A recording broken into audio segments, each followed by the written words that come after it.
In times of crisis, the wise build bridges while the foolish build barriers. We must find a way to look after one another as if we were one single tribe. And that was from T'Challa, uh, from Black Panther the movie, from Disney slash Marvel films. And it's a quote that has special meaning today, even more so today than it did when it was the film was released. Hey, everybody out there, welcome to the Sunday Funnies. We're going to run the opening and then we will get right into the show. Hang on. Now, every Sunday morning, That's great, that's the wrong opening.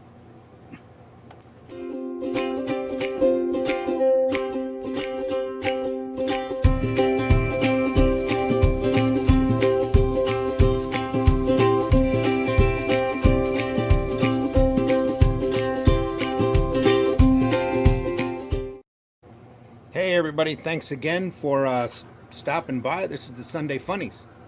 And we have almost a full house this morning, and hopefully it'll get a lot fuller as we go along. We are the program on the YouTube and on Indie Volt Radio, where we talk about the fun and the whimsical side of comics, the more lighthearted comics that are out there. That includes all kinds of fun and funny books, including our specialty today. We really want to focus on funny animals and not so funny animals. And we have a group of guests, and we're going to be discussing all sorts of those funny animal characters. Variant, I'm going to switch places with you. Absolutely. There we go. Whoops, I just kicked you to the bottom. That's fine. But we have a small group already here this morning. My name is Randy Zimmerman. I'm your host for Sunday Funnies. I am a longtime alternative and independent comics producer. I've done just about everything in the direct market business that you can imagine, retailed for many years, created lots of different comics, self-published for many years, have been in and out of the industry, mostly in. And right now, I am an award-winning commercial and graphic artist whose specialty is sequential art for advertising and education. And I'm very happy to be here and to be running this program. And beside me, I guess in the co-host chair today, my Ed McMahon for this show is Mr. Varian Grant. Varian, why don't you introduce yourself? Hello, everybody. My name is Varian Grant. I am the founder and founder of Indie Volt Media LLC. Started making comics myself back in 2008, which puts me very close to Randy. Um, um, Never mind. Go ahead. and I don't want to say. So it's been a real fun ride making comics. I like to learn about stuff that I didn't know about the industry, and Randy's always been a wealth of knowledge when it comes to that type of thing. So I'm happy to be here today. We are kicking off. Are we kicking off today's indie event? This morning, probably. This morning's indie event. Yeah, so yeah. You should make sure I checked all those proper boxes this morning, so all of the places that are supposed to get it. I did Geek Insider. Yeah, I believe it. You know? If I missed anybody, I'm sorry. But anyway, Marv is in the house. Says hello, everybody. Hello, Marv. Come on in. Have a seat. Nice to see you on board already. We have quite a few people in the house. The chat's already rolling.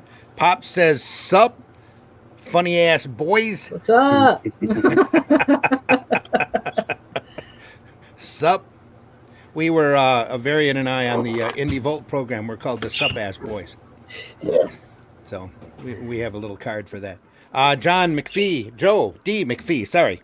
Joe says, morning all. What's new this Sunday morning? Well, this Sunday morning we are going to be celebrating funny animals. And we opened with a Black Panther quote. Not that he's a funny animal, but it was just seemed poignant for the weekend in celebration of Chadwick Boseman's passing. So, and it was such an important quote anyway that, quite frankly, didn't get around enough when the movie was out to start with, in my opinion. So, Also in the house with us, we have a couple of guests already here. Um, One would be, of course, Daphne Lage, who does Tall Tales. Daphne, introduce yourself. Yes, well, my name's Daphane Lage, and I'm the artist of the funny animal fantasy comic Tall Tales, also written by JD Calderon. The series spans more than 20 issues, and you can check out my work at talltalesonline.com and my YouTube channel at Daphne Lage Art. And just to give everyone in our radio audience a heads up, I have a parrot behind me. He's beginning to learn my podcast schedule, so I'm going to try to mute out the smoke detector noises as best as I can. So yeah, if you do hear a smoke detector sound in the next couple of hours, it's probably not you. Yes. It's probably the bird. Mm-hmm. We say that until it is. Yeah. Well, no, I've had that happen. Yes, I've had smoke detectors that needed their batteries changes, and I would ignore it because I thought it was just him. One day it's going to be somebody who's watching, and they'll be like, "Oops." Yeah. Well, I was going to say that's where he picked up the sound in the. Yeah, no, absolutely, yeah. The more obnoxious the noise, the better. Also joining us today is the Uncanny Advocate, the indie devil Rob Anderson, who does a great kids book called Cat Dad and Supermom. Morning, everybody. Good morning. Introduce yourself, Rob. I'm very proud of the work we've done with Cat Dad and Supermom. Second issue coming out this year. We actually found a way to teach morals with farts, and we did it in a way that was fun, and the entire family can enjoy it. I recently heard a little young lady say that the book was about a farting lady, and it was just about a farting lady, and she sounded so disturbed by it, yet so intrigued by it. Like there was just something, like she was like, ew, but okay, like yeah, that was kind of cool. And I love that ability. Even people who are kind of turned off by the idea of the farts being used like a Green Lantern ring kind of get the joke and the humor behind it, because we've all been stuck in a room where someone's farted and we've been like, ew. So it touches on that pulse. And I'm sitting here and I'm like, I can't believe I've not made an animal comic book character, and now I have to change my whole focus of life and make sure I create a book with an animal comic book character going forward. Well, your superhero Cat Dad. Yeah. It's close, but I haven't gotten the full thing. Like I grew up with Rescue Rangers, Chip and Dale, Disney Afternoon. Yeah. I'm like, how hasn't that been on my radar yet? I've been living a lie of a life. I have to change everything now. Yeah, but then you wouldn't have created Cat Dad with the epic beard. Well, that's all because of the beard I have that Raheel thought was funny to make a caricature of. Yeah. So I thought it was cute. Yeah, no, it's great. Plus, isn't your adversary an elephant? Elephart? Well, yeah, I guess. Okay, I'll take the win. I'll take the win. That's kind of a funny animal right there. There we go. Well, it's funny you mentioned DuckTales because all of the entire genre or subgenre, I would say it's a genre anymore, of funny animals, go all the way back to the original Disney comic strips and the original Disney comic books and those animated features that were up at the theaters at the time when comic books were coming to life. Felix the Cat comes to mind real quick. Along that line, Oswald. Rabbit, who started really the Walter Lantz studio or sprung off into the Walter Lantz studio. Gus, I never can pronounce his name with any confidence. Gus' first son, Mickey Mouse's, in the Mickey Mouse comic strip were really the first adventurous, funny animal stories where they went off on really great, almost really serious adventures. And then, of course, Carl Barks, who was a Disney animator, grabbed a hold of that idea when he was asked to do Donald Duck comics and started doing more serious adventurous stories for Donald Duck. And the majority of those stories are the basis for the DuckTales cartoons that you see now. So I would sit there and watch an episode of DuckTales and go, oh yeah, I read that. When I was a kid. It's nice to see that those stories, especially the adventure stories with Mickey Mouse fighting the Blot and running the airmail system, that kind of thing, are so timeless that they're able to be translated over and over again. And well, even now, DuckTales is on its second incarnation. Though I haven't sat through the current cartoons, I can only imagine that they're also using Barks stories. If not, they're solidly Barks inspired.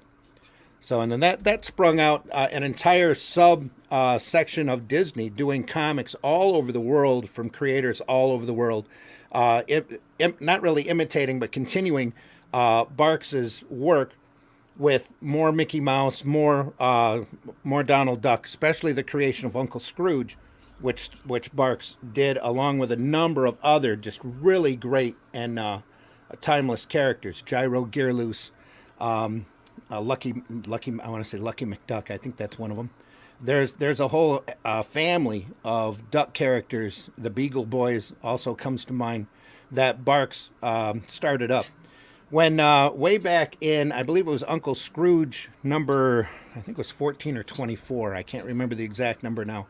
They did a story. When I was a kid, I ended up finding it in one of the Walt Disney Comics Digests called The 24-Karat Moon, where they discover that there's a moon on the other side of our moon that's made out of solid gold.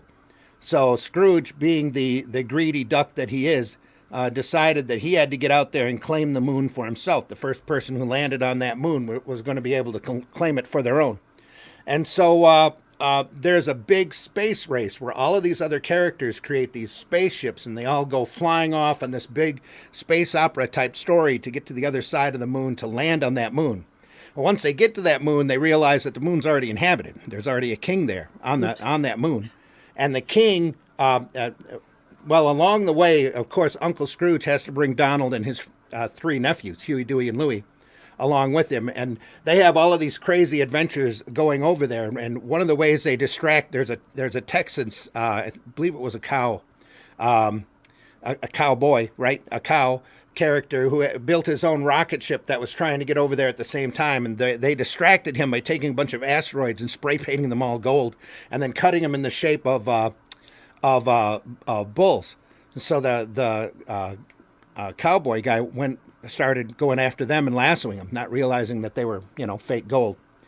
But in order to get to the moon, in order to get Donald on the spaceship, Donald didn't want to leave the Earth, so they convinced Donald that it was okay to go if they took a box and filled it with earth. And so he had his feet on dirt the entire time while they were flying. Well, they get over to this other moon, and like I said, there's already a king there who is ruling that moon, that world, and he's not going to give up the rights to that solid gold moon. But he's willing to negotiate with Uncle Scrooge because, Uncle Scrooge really wanted that moon. And he ended up negotiating with Uncle Scrooge for a handful of dirt. He said, if only I had a handful of dirt, I would give you the entire moon for a handful of dirt. And Scrooge goes, hey, got that box? I'm going to run. We're going to get this handful of dirt and bring back out to you, and I'm going to own that moon. This is going to be great. So they go out and they grab that handful of dirt and they bring it back to the guy, and the guy is overjoyed. The king on that planet. He gives the planet to Uncle Scrooge. So Uncle Scrooge now owns an entire planet of solid gold. And they're like, dude, what did you want the dirt for? And he comes up with another little invention. He takes the handful of dirt and he puts it on top of it, and he grows his own new planet. And it's growing out. It's got a full atmosphere, and it's got skunk cabbage. I remember because it's been centuries since that king had tasted skunk cabbage, and he's like, as the world is growing, he sees it there growing on one of the continents and pulls it out and he eats it. Goes, oh, this is so good. I'm so happy. This is such a great deal. And he goes flying off with that world, with the machine still building that world, as he goes off into space. And Uncle Scrooge is totally discouraged. And they're like, Uncle Scrooge, what's your problem? Huey, Dewey, and Louie run up. Uncle Scrooge, what's your problem? You've got this moon of 24-karat gold. And he sits there and he goes, harumph. For some reason, I think I got the short end of the deal. And that story stuck with me so much that when I got older and was doing my own comics, that was really, for me, the inspiration for doing Tales from the Aniverse. Huh. And that taking the idea of funny animals and putting them into a really hardcore space opera adventurous type situation. That all of those characters, between Susan and I, Susan Van Camp and I co-created the Tales from the Aniverse, did an entire cast of characters off of different points or different stories that we wanted to tell inside of that universe. And that what started out as one character grew into, probably close to 150. Most of which folks have never seen. And we ended up doing 6 Tales from the Aniverses together. Then I did 3 more on my own after Sue decided to start pursuing fantasy painting.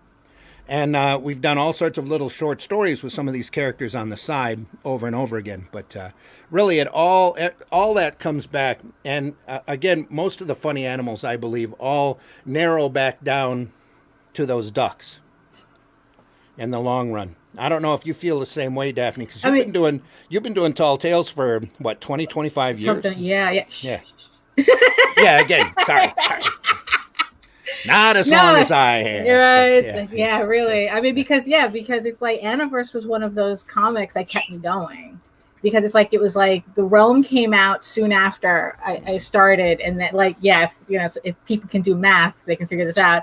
So The Realm came out soon after, and then Aniverse came out after that. And I was like, gotta keep going, going. No, I'm sorry. Aniverse was first. Really? Because okay. Ralph and Stu started Arrow Comics, and they were planning on doing The Realm and Dead World, but they needed a guinea pig to go first. They wanted somebody else's book ahead of theirs, just in case they fell on their face, and they didn't get the system working up right. Then maybe that was the order I got them in. But it's Sue and I were ready to go. So because those 2 books especially were like some of my comic inspirationals to keep going with my book. Mm-hmm. But everything goes back to, it's funny how everything does go back to Uncle Scrooge though, because that was one of the original, like the Disney comics were something that I really remember from my childhood. Yeah. Although it's like I really didn't get into more mainstream comics until I found a copy of Rocket Raccoon in a supermarket. Okay.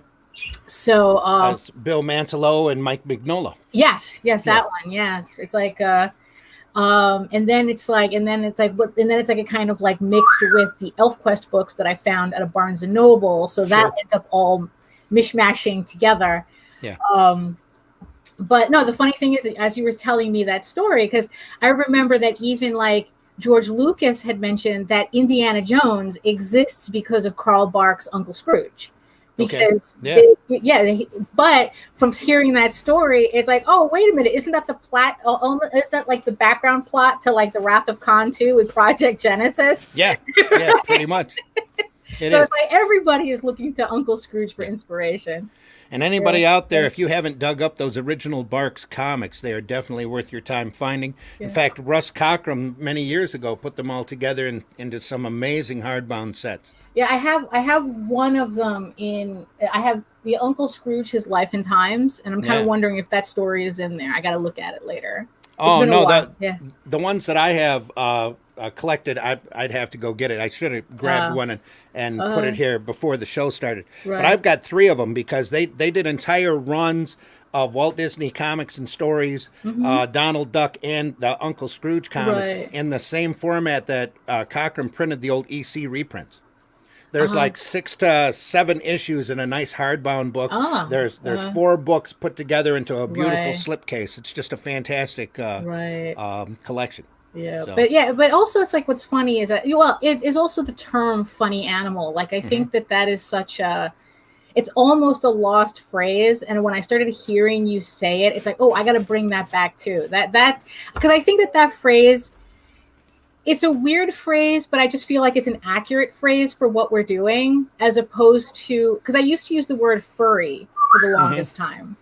Especially like around like the 90s or something, because I thought that, oh, well, it's furry. Well, I found furry fandom, and it was kind of like, well, it's kind of like this. But the longer I was in furry fandom, the less furry kind of applied to the work I was doing.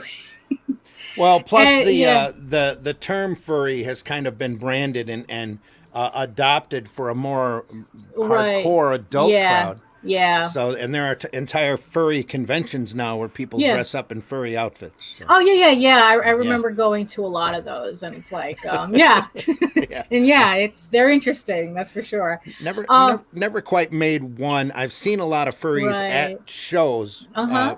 dressed up, but never gone to a furry convention. Right. Yeah, but it's like the funny thing also with the word furry is that it's like you said, it's like it kind of like began to mean something else that the more mainstream audiences became more familiar with. So people would ask, it's like, oh, is this a furry book? And the funny thing is that I never quite understood what they were asking, because I thought, oh yeah, it's a furry book. It has furry animals in it. It's like, yeah, but is it a furry book? Yeah. And then it's like I kind of and then it's like I need a different descriptor for this. It's almost like the common connotation of comic book. Right. The books are no longer comedic. Right. But they're still branded as comic books. Right. Way back when comics were first made, they were funny books because they were off of the funnies that were in the newspaper that they used to call the Sunday Funnies. Well, which our show is named after. Right. Yeah. So it's like so even though I'm not doing a book with funny in the literal sense animals, the term itself I think is more I guess people have like a different connotation. Like, yeah, it's like you said, I don't even think about the word comic, that it means funny in a literal sense. But we just say comic book like, oh, this is a comic book. That's it. You know, like nobody questions it except for, well, it's for kids, right? So that brings up a whole other different type of conversation about the language and connotation, especially after the 50s and the Code Authority. Also explains why Eisner decided with Contract with God to not really label it a comic novel, but to call it a graphic novel in order to get away from that comic tagline. Yeah, because it's like sometimes you have to do that to open up different doors. So it's like, so when I heard you say funny animal again, I go, that's it. I have to go back to using that phrase. Well, Funny Animal back in all the way through the 60s, I think there was a Funny Animals comic. Fawcett really started a Funny Animals comic that featured Hoppy the Marvel Bunny. So, and Funny Animal Superheroes is another sub-genre favorite of mine that I just love. One of these days, I'm going to do a Funny Animal superhero team. I've got one created. I just have to take the time to sit down and work it out completely. Yeah, that's it's the time part. That's exactly it. Yeah, it's the time part. I have a bucket and it has a list on it. So yeah. One thing at a time. You know, the book I'm working on now, and then Aniverse, and then hopefully we'll get around to it. I've got a title for it too, though I don't have it properly trademarked. So, right. Oh, okay. So I got to get that done before I start. Oh, hey, I got a team that's called. Right. Yeah. Of course, Captain Carrot come out in the 80s, I believe, 80s, early 90s, 80s probably. 80s, I think. Yeah. I think it's from Scott Shaw and Roy Thomas, right. And that was a little too funny animal for me. Right. Yeah. I always wanted to do a more serious superhero title using funny animals. Yeah, because there was this book one of the other books that I collected a lot was Fantagraphics Critters. Yes. And and it's just like, and that was like, it was a lot more. That one was like a lot more comedic, from what I remember from it. I mean, I think Scott Shaw was in there too. It's it really had a wide variety of stories in it. In fact, one of the main contributors was a guy who did a dragon and his 3 baby dragons, and he used to do Donald Duck and the three nephews stories over in Europe. Oh, there you go. Was, yeah. Pretty much aping Barks' style. Right, and also I think like Stan Sakai got his start in Critters and Albedo. He really got the start in Albedo. Albedo come out long before Critters did, and was a backup feature there because Steve, I want to say Galassi. I might not have the right name, but Steve I'm thinking Galachi. I've always pronounced it Galachi, but I don't know if that's right either. You're probably right. Saw Stan's work and had to print it. And at the time Stan was doing short stories, and look at how that title has survived. Exactly. You run across whole omnibuses of them now at conventions. Well, that are, I think, 3 or 4 inches thick. Just filled with his work. He has a Netflix show coming out soon, doesn't he? Let's hope so. Yes. Yeah. Yep. Mhm. You never know, but with the streaming stuff, from the announcements to the Right. actual Yeah. fruition, there's all sorts of different steps where it could just go south Right. and Well, not be good. yeah. It's yeah, that whole development phase Oh yeah. is where a lot of projects die on the vine there. Have But you been there? Have you been there in no, the development phase? Yeah. no, we've never. Yeah, we haven't even been at the offering phase. Oh, well, I was there with Aniverse once up with DreamWorks. I had done a Oh, treatment for a mischievous story wow. that Okay. I'm still gonna do with an opening for a trilogy that they decided to pass on because the director couldn't wrap his head around the property. Right. So Yeah. You yeah, see, and that's also another weird thing too. With I think like with the type of books that we do, is because like I always compare Tall Tales to like, well, it's kind of like Lord of the Rings, but if Disney did it, if Disney did Disney's Robin Hood, but it was more like Lord of the Rings. But the funny thing is, like, the longer I go into it, I mean, it's like we're talking about like 600 plus pages. That it's like, it's not quite. I mean, it's like it's related to Disney's Robin Hood in the most superficial way. well, you know? why don't you take a couple minutes out and explain to the audience about Right. your book? Uh-huh. So Okay. Well, I'm gonna enlarge you here on the right. screen and Okay. tell that now a lot of the radio audience out there are probably not familiar with your book. So Right. keep that in mind I'll when you see. explain it. Okay, so I guess this allows me the opportunity to practice my pitch. I guess to see if the pitch Well, works. it's not a practice; it's an actual pitch. Yeah, exactly. Right. Tell, Yeah. tell people about your book. Right. All 40,000, 60,000 of everybody. Okay, so Tall Tales is a multiple story arc fantasy adventure for ages 13 and up, because that seems to be also another important criteria that people keep asking me about. What's the age range of this book? So, as I stated, it features funny animal furry characters in the style of Lord of the Rings meets Disney's Robin Hood. Although it leans more heavily towards Lord of the Rings than Robin Hood, really. Um, Thieves Quest is the first story arc of a three-story arc story. And it spans 20 issues or 560 pages to be exact. And it introduces the main characters and scenarios that will encompass the entire line of the three story arcs. Um, so Tall Tales is written by JD Calderon, who may or may not join us later. Most likely not, but that's fine. You can catch him on other Indie Vault shows. And it's illustrated by me, Daphane Lage. Hi. And the story is, so we have the main character, Ravenwood, who is a fox knight, along with his companions at arms, Pandora, a cat shield maiden, Clea, a cat sorceress, Silvermane, a monkey thief, Gabriel, a panda bard, and Ralph, a porcupine sorcerer. So we got a good mix of animals in there. These friends and warriors are sent on a quest by their benefactor, the wizard owl Hullux, to find and bring back the fabled Great Seal of Iberion, which is a powerful magical item stolen from him by unknown thieves, hence the name of the story arc, Thieves Quest. So along the way, Ravenwood and his band become unwittingly entangled in royal intrigue, because again, Lord of the Rings, or maybe like a smidgen of Game of Thrones, to find and bring it. They get entangled in royal intrigue with a prince's life on the line, and in a bitter war between the Calazarian rats and the trolls.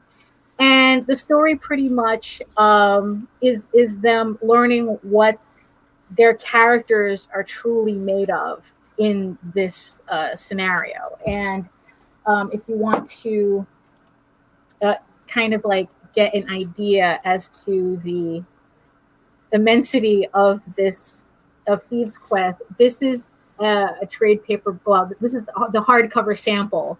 Hang on just a second. Yeah. Let me blow that up so that folks see it. Uh-huh. There we go. This is the Thieves Quest trade that we have. As you can see, it's a rather hefty book, so it makes for good reading. Show the spine on that so that the viewing audience can see how thick it is. It's thick. Yeah. And right now on our website at talltalesonline.com, we're discontinuing this version of the trade. So we have like very few copies left. So if you're interested in reading, and having some nice like summertime, wintertime, fall time reading, yeah, now would be the good time to get it, because it's like we're going to discontinue this version, and we're still working out like how we want to present this story arc in the future. And they can get that at talltalesonline.com. Yes. Yeah. That's talltalesonline.com, and Tales is an animal tale. Yeah, TAILS. And it's all one word. TALTAILSONLINE.com. Yes. Awesome. Yeah. Anything else? Oh, well, so right now, so this story arc is already completed. So right now I'm in the middle of the second story arc, which right now is technically a Patreon and Kickstarter exclusive, which means that because the Thieves Quest story arc you can read for free online as well on talltalesonline.com. So you can check it out there, see if you like it, if it's something you want to really invest your time in. But the new series, the new story arc, which we're running, is called Tears of the Mother. And this is a 6-issue story arc that, like I said, is exclusive to my Patreon and Kickstarter. So what it is that while I'm working on the pages, I post them to Patreon. They get to see the ink, the pencils, the inks, and they also get like special PDF downloads so they can compare all the different versions. Mm-hmm. And then when I'm done, then it gets the finished book gets pretty much premiered on Kickstarter. And we had just finished a Kickstarter for issue 5. Oh, so you're really close to being done. Right, yeah. So yeah. I have the pencils for issue 6. I'm still debating whether I should do 7 and 8, like just continue like penciling all 3 of the books together. I'm still debating that, but we're still breaking down the scripts to 7 and 8 to see, how that's going to work. Sure. So issue 6, I'm looking to maybe have it somewhere in the beginning of the year on Kickstarter. So, and then like follow, and then of course, follow a couple of months later with 7 and 8. Cool. To at least finish that storyline. And then once that storyline's done, we're going to start offering up trades of that as well. Great. Mm-hmm. So yeah, and also Tears of the Mother is a direct continuation of Tall Tales. So where of Thieves Quest. So where Thieves Quest and Tears of the Mother begins. So yeah, so it's one giant story arc, epic, yeah. Especially, yeah. That long-running epic. Yeah, yeah. It's running a little too long, but hey, it goes where it goes. Oh, hey.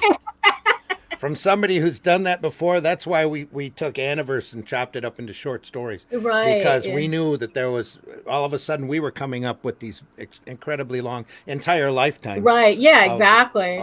For the characters that we really wanted to show. And sometimes we wanted to show them in different spots of their life. Right, so yeah. Figured that short stories was the best way to really handle that. And before, when we were talking about the Mickey Mouse books, Fantagraphics have incredible books, collections of the comic strip that are just fantastic. I love this version of Mickey Mouse when he is with the dot eyes and some because of the day, sometimes you end up with some crazy stereotypes in it. Right. But the stories are still timeless for the most part and very enjoyable. There he is with the blot. Yeah. Oh yeah. But yeah, Mickey with the dot eyes are just incredible. Plus, here's what, and I have to reach over here because they're hefty. Here's what the Russ Cockrum Uncle Scrooge books look like. Wow. And each one of those is shot right off of the original, if not the original art, then the original stats. They're done in black and white. The covers are in color. There's huge interviews inside of all the work, and you get to see Barks's work. Oh wow! I love it when they line print work. it. Yeah, I love Yeah. it when they print it in black and white. Oh, Yeah. these volumes are just incredible. And much to Fantagraphics' credit, I believe that was Fantagraphics did the Gufterson books. Yeah, that's Fantagraphic books. Those these Mickey Mouse volumes are still available on Amazon for anybody who might be interested, and they are. They're really not expensive, especially compared to trying to track down the originals. Right. Same thing with the Duck books. The Duck books are way out of print, the Russ Cockrum versions. But if you ever find them at shows, Right. you can expect to probably pay $100 to $125 for a box set. But they're so worth it, and they're just amazing pieces. Some books that I had picked up recently, I don't have them near me.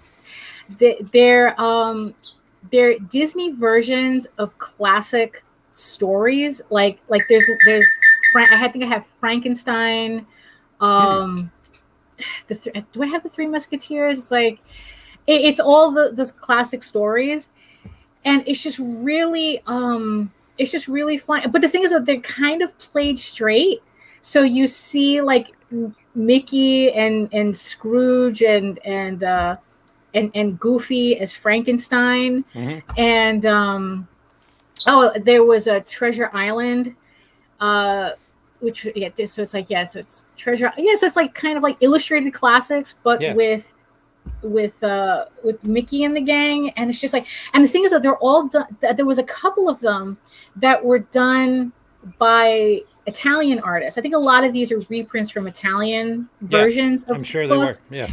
And two of them, if I could I can't remember them off the top of my head. Oh, Dracula. I think it was the Frankenstein and the Dracula. They were both done by one of the artists of Dylan Dog. Oh, really? Yeah. And I Dylan Dog is not really a funny animal property. No, it is not. It is absolutely not. And it's just, and it's like, so not only am I impressed by them using these classic Disney characters to do classic stories, but man, European artists are something.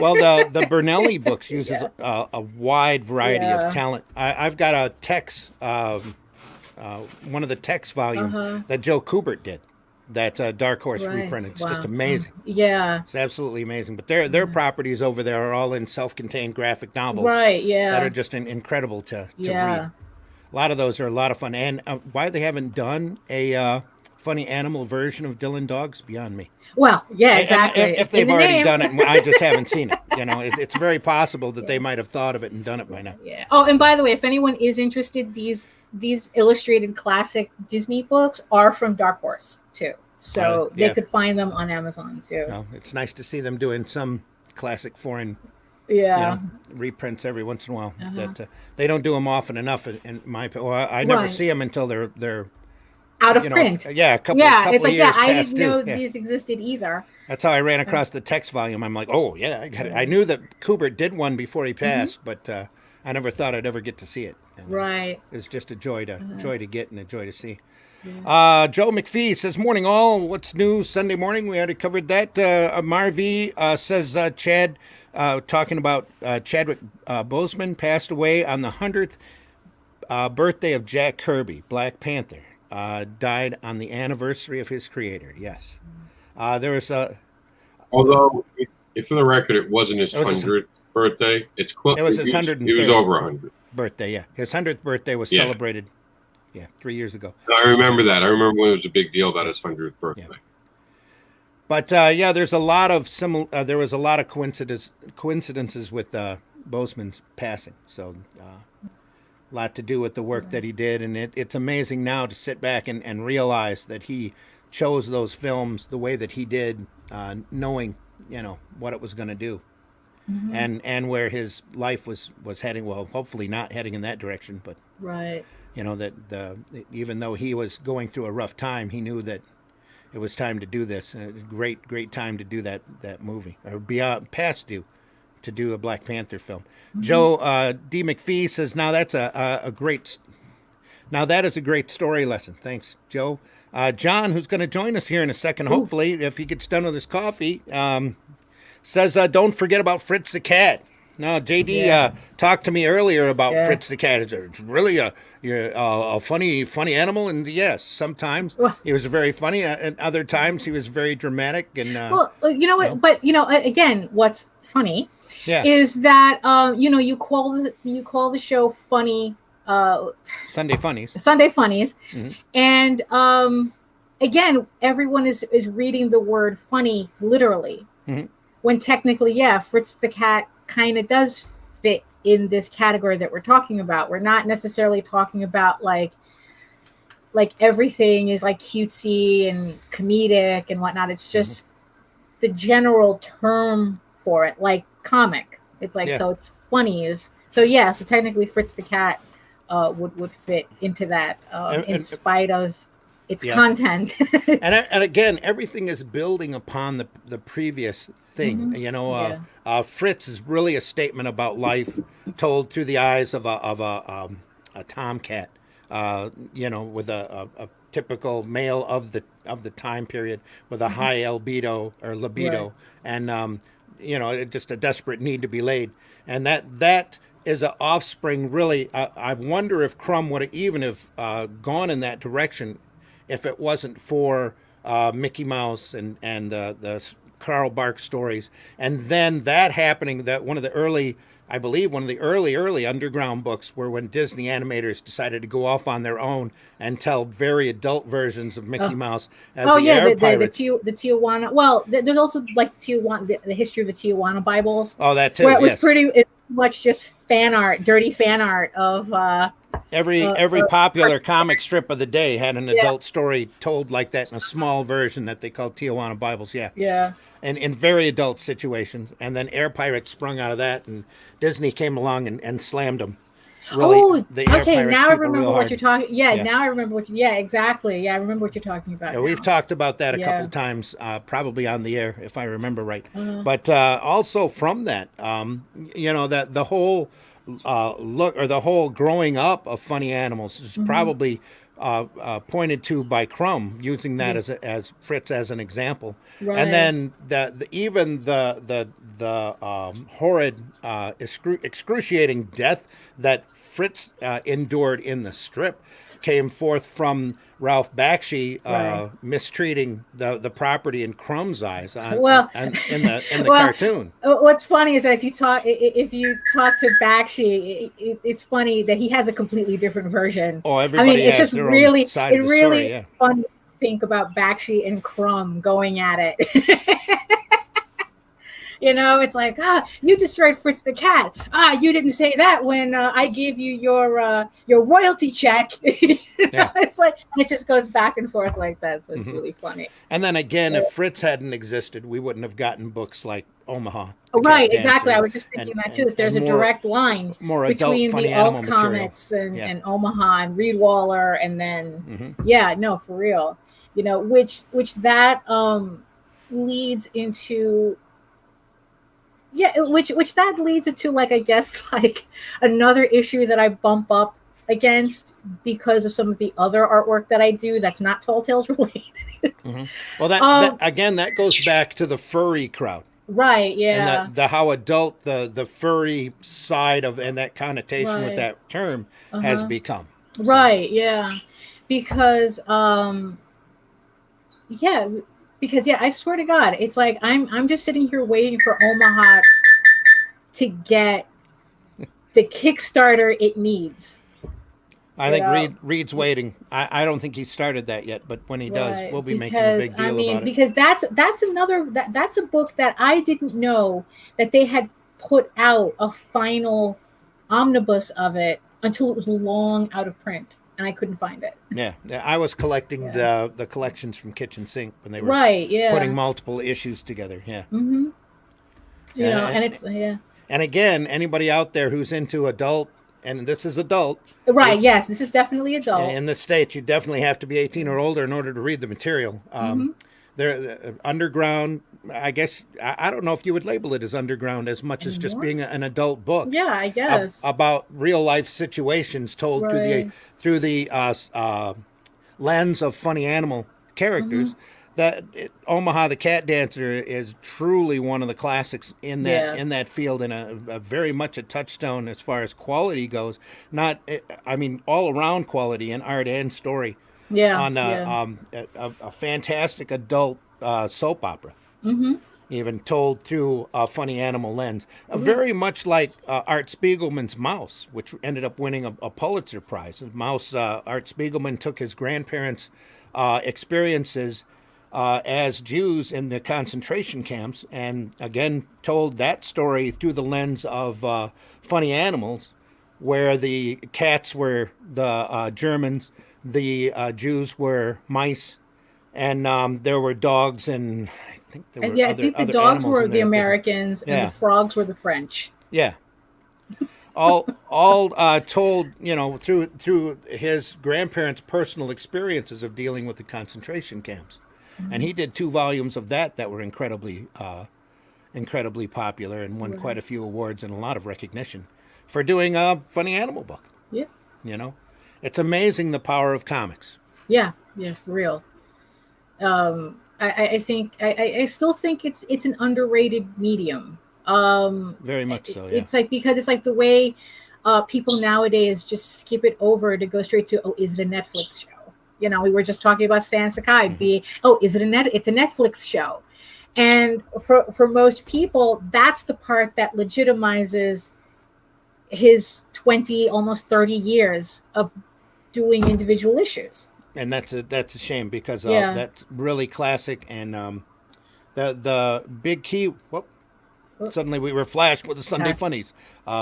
The key to Sakai's work is not just the fact that it's he's been doing it for so long, but he's been doing it with high quality Yeah. and such consistency. Now I believe he's out through IDW, but there were decades that he came out through Dark Horse. Right. Then before that it was Fantagraphics, if I'm not Right. mistaken, and then before that he was in Albedo. And, Right, yeah. And in he jumped over to Fantagraphics through Critters, like what you were saying. Yeah. Yeah. Yeah. Yeah, but There's the a- thing is, yeah, but Stan Sakai also, it's like he's not a man of one talent. I mean, he was No. working with Sergio Aragonés, he was working with Easterman and Laird. It's like he just recently, I think, won an Eisner for lettering. Yeah. It's like, so it's not like this is a guy who came out of nowhere. He was working already when Sure. in the industry. Yep. But he again, he's been consistently doing Usagi Yojimbo Yeah. for many years. And if you ever Yeah. get a chance to see those volumes, there are Yeah. collections, there are omnibuses out, there are single issues out. If you dig through your Right. retailer section, and this is a great time to point out a lot of the books that we're talking about here. You're not going to find in your in the latest issue of Previews, unless they're doing a collection or Right, some sort yeah, of reprint yeah. volumes. Take a few minutes out and help your local retailer. Anybody who's listening on here on the YouTube or on the radio, take a few minutes out, go visit your retailer, take a few hours and go through those long boxes. You'd be amazed at the variety and just the sheer fun and quality that a lot of these books have. You'd be amazed of what's out there and what's available, and especially what's available at a very inexpensive price. Right. Yeah. Yeah.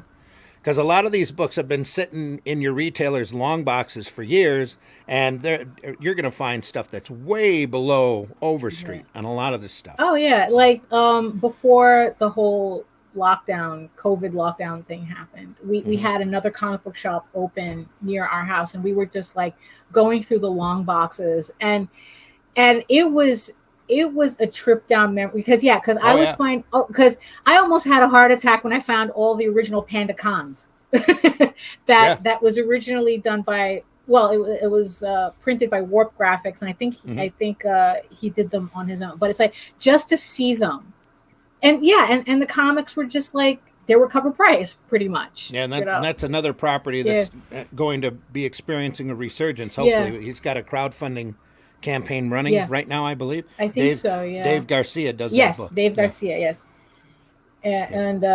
So which by the way, JD interviewed him a couple of weeks ago. So if you guys want to see the interview with Dave Garcia, you can go to JD Calderon's YouTube channel, and it'll be right there. And one of these days, JD's going to wake up early enough. Yes, he's going to wake come up on early. the Sunday's Funny Show and talk about his book, The Oswald Chronicles. Yeah, because that book he can talk about all day. Cool. Because it's like there's just you think Tall Tales is long, that has the Oswald Chronicles has even more of an epic storyline than Tall Tales. That's his epic. I should throw up our background. Boom, right, there we go. Oh, there we go. Oh, there's ElfQuest right there. Yeah. And the funny thing, that's Fantasy Quarterly. I was running. I had a bookstore here in Flint when that book come out. Yeah. And the first thing I said when I opened that up is, "Oh my goodness, they missed the color on that. The sky's blue tint is just off, misprinted a hair." But that was quite a book when we first got it. That was all newsprint. It had a newsprint cover on it. Yeah. And it seemed it had an inexpensive feel on it. And look at where that property has gone. Right. Yeah, exactly. And that's another property that I'm sure is eventually going to get out and get streamed. I know they've gotten so close for an animated because feature talk about series being in developmental times. hell. That the ElfQuest, it's like they were in development for decades. Well, sometimes it takes a while to get it right. Yeah. So and it's like so many different studios were involved and not involved and went out of business. Then it's like, well, maybe we're interested. Well, maybe do live action. And it was just like, well, now I don't think that's a long story. We're off the topic of funny animals, but I don't think there's a single publisher out there that's so-called mainstream or close to mainstream that hasn't printed ElfQuest at one point. Oh yeah, exactly. Yeah. No, but what was the? Let's see. We were talking about JD, and then Oswald. Yeah, we were talking about Oswald, and then it's like the funny thing is, it's like I'm surprised that Mouse Adventures is literally not its own official category, like as a genre, because it's like if you're going to find funny animals anywhere, it's 90% of the time it's like it's a mouse. Yeah, and outside of Mickey, I think the majority of that. And I could be very wrong here, but from my perspective, I think all narrows back down to Secret of Nim. Yeah. That came out. And speaking of Secret of Nim and Don Bluth Studios, we are now joined by John the Animator. What a segue. Hey, John, how are you? How you doing, Randy? Hi, Daphne. Good morning. Good morning to you. Take a few minutes out and introduce yourself to the radio audience, John. Hi, I'm John Celestri, a.k.a. John the Animator. I've been an animator, classical 2D animator, comic book artist since the early 70s. And I've animated for many different studios, including doing at Nelvana, creating or animating the first appearance of Boba Fett in the Star Wars Holiday Special. I animated on Rock and Rule, Don Bluth's the Dragon's Lair and Space Ace, He-Man and She-Ra, did a bunch of Batman commercials, and now I'm creating my own line of comics called John the Animator Comics. Awesome. Tell us a little bit more about that, John. Oh, well, John, the line is, I have two series, and I focus at the ages between 4 and 12 years old. And I split it up between ages 4 through 7, and from 8 till 12. And I'm focusing on bringing back innocence and whimsy to comics. There are I don't have lessons. This is fun comics. The first series is for the younger kids is Snuffy and Zoe's Toy Box Adventures. They're sibling bears that when they get bored, they jump into their magic toy box and have all kinds of outlandish adventures. I've got 2 books so far. It's The Dragon and the Cupcake, where they try and steal a cupcake from a dragon. So figure out what happens there. And then there is What Do You Do with a Stinky Pirate? And they go looking. They lose their soccer ball in their toy box, and they go searching for it, and they wind up being. They literally dive into their toy box, and they go searching for their soccer ball, and they wind up being captured by pirates made out of balloons. And so there, and there's the adventures there. The second series is Nicky Nardson, a Mega Moose, and it's a story about a bully, a nerd who is bullied, and he is given a magic feather, and by tickling his nose, and he sneezes, and he turns into a Minotaur type character, who is dubbed Mega Moose, with all the powers of the animal kingdom. And it's basically about a 12-year-old Nicky trying to, survive school. Cool. And that's I've got I have the first issue read. That's all done, and I'll start working on the second one.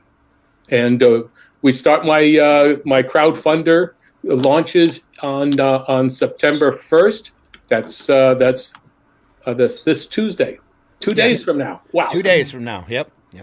And there's a pre-launch page, which is where we're at here now, under John the Animator Comics. So if you're interested in this at all, jump over to that page, drop your email address so you can stay informed as to the progress of the campaign. Yep. And if you do that, then you'll find out. I am going to continue doing these books. If you see the Snuffy and Zoe, I've got a coloring book that has has instructions, simple drawing instructions for kids, just using circles and lines and how I create, my characters. And there's model sheets about Snuffy and Zoe, and also shows you how to draw your own dragon. And then there's also how to do using simple lines, circles and lines to create facial expressions and emotions. And the most basic thing that any kid can do.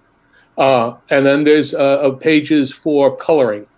So that's that. The Mega Moose has got an ashcan version that I'm doing, and that will have enabled you to. It's got all the drawings from the issue 1, where you can actually see how I have blocked out and roughed out the pages themselves, so you can see my thought process. Sweet. So there's that. So you've got 5 books. That I'm launching this this Tuesday, and see, this is what it looks like. This is the mock-up here.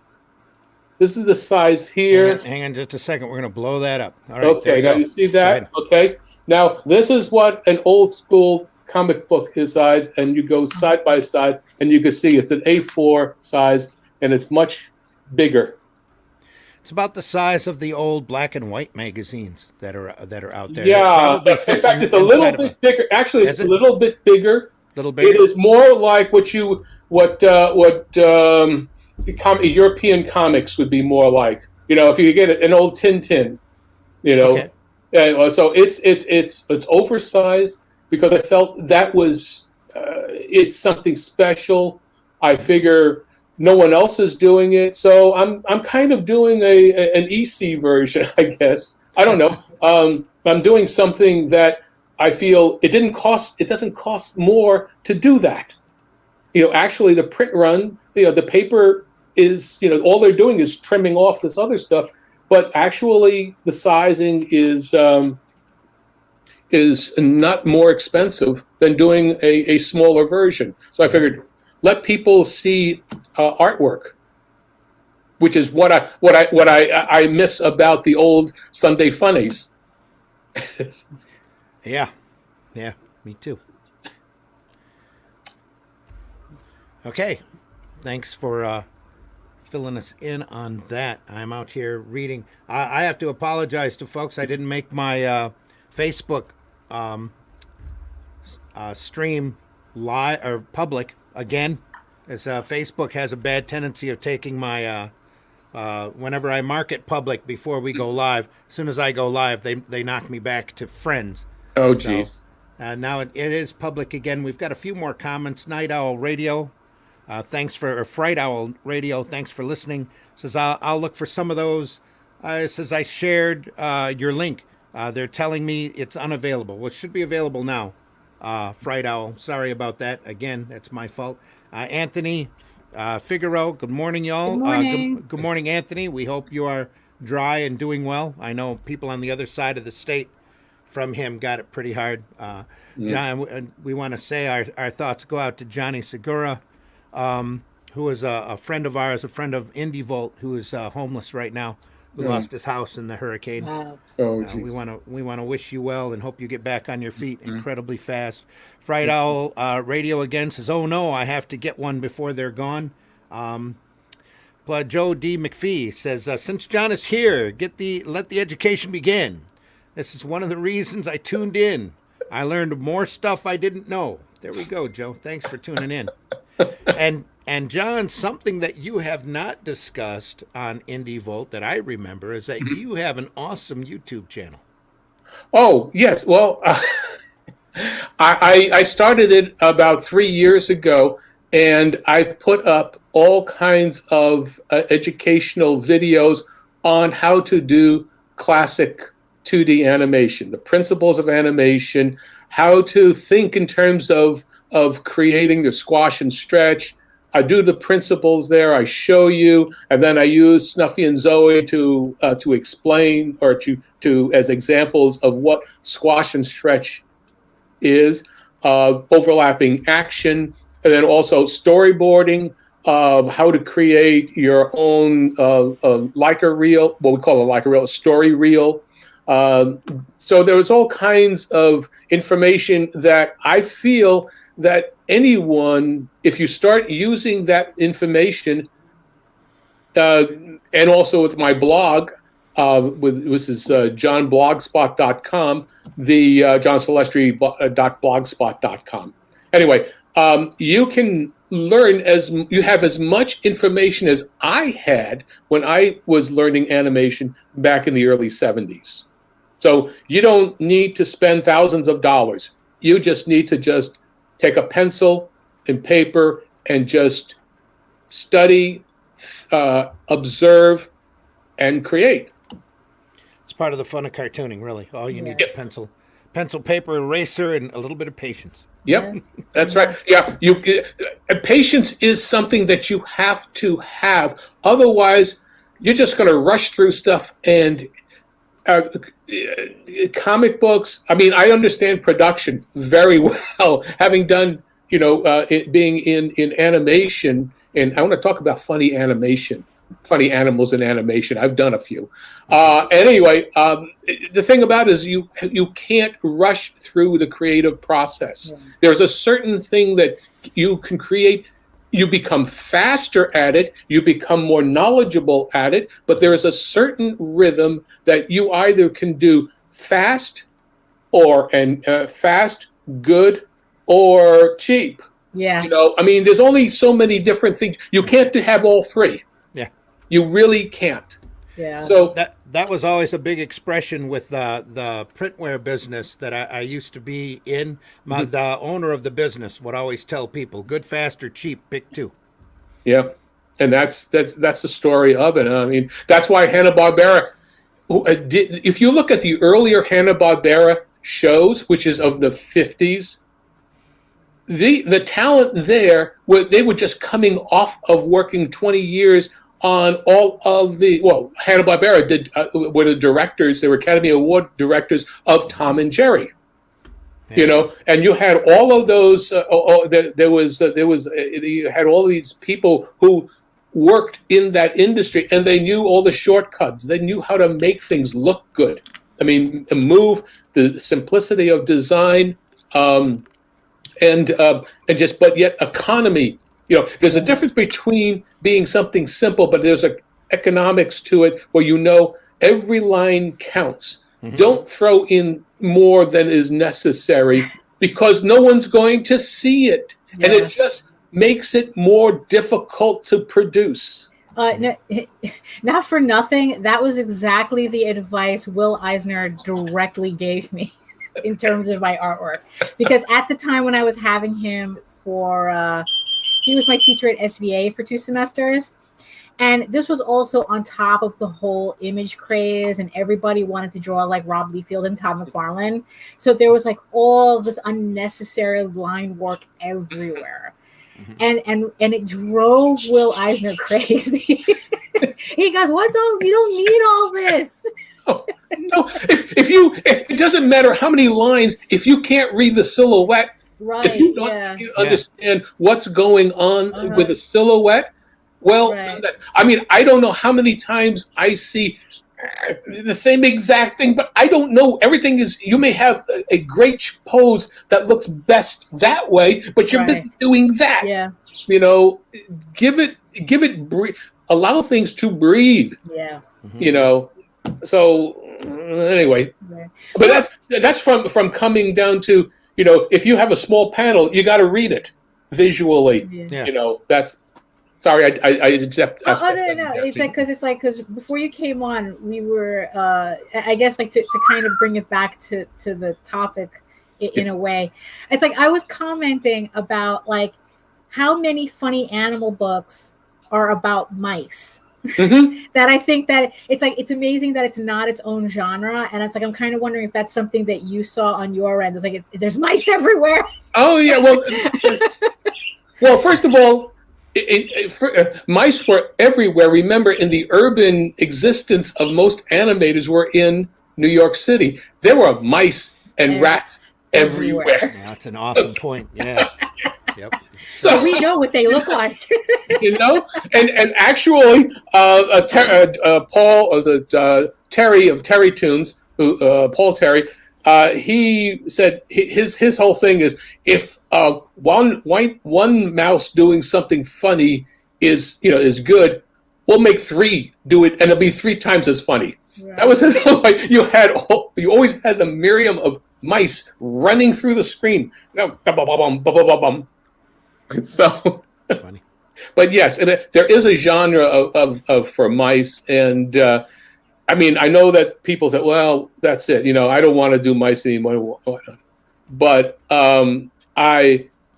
but animation has always had that. You were trying to, it was easier to draw Mickey Mouse is really just a takeoff of a redesign of Oswald the rabbit, because Oswald was Disney's to begin with before Charles Mintz, just stole it from him. And so basically he just did some changes and that was that. But it's all formula. It was only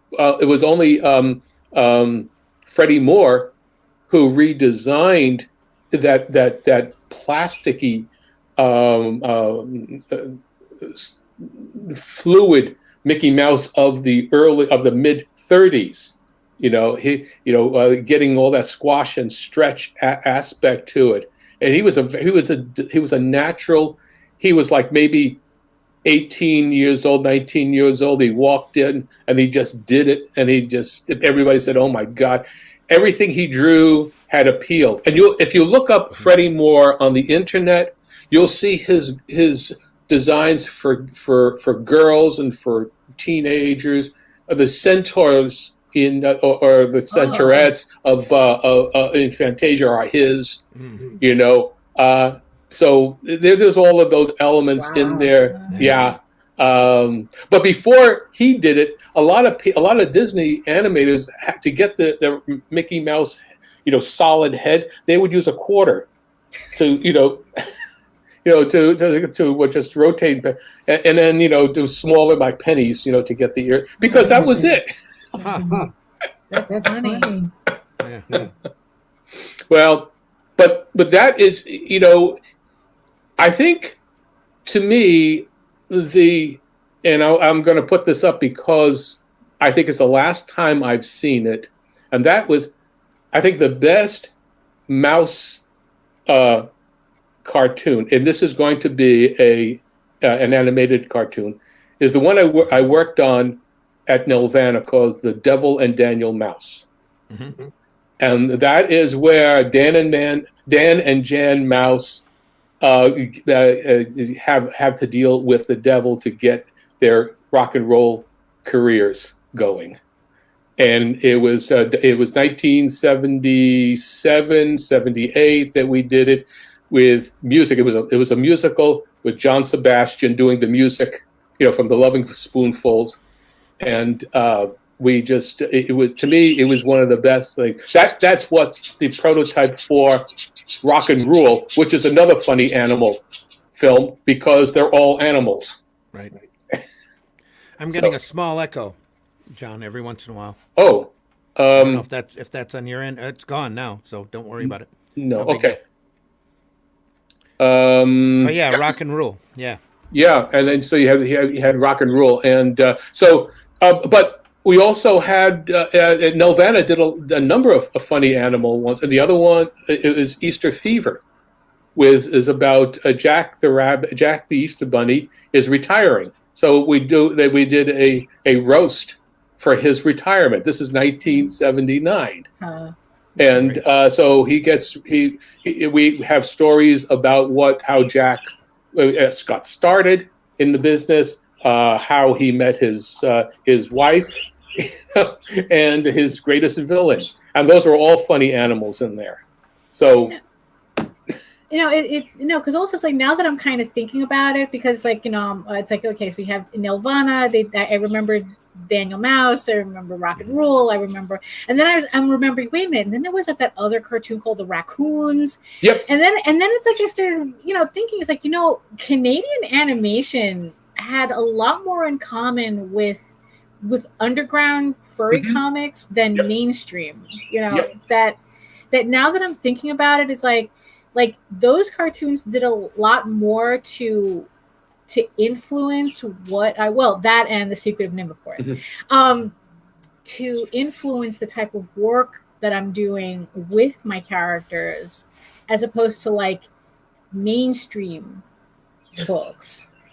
I think mainstream books were more targeted towards children, and then the Nelvana stuff, they were for children, but there was just something different about them.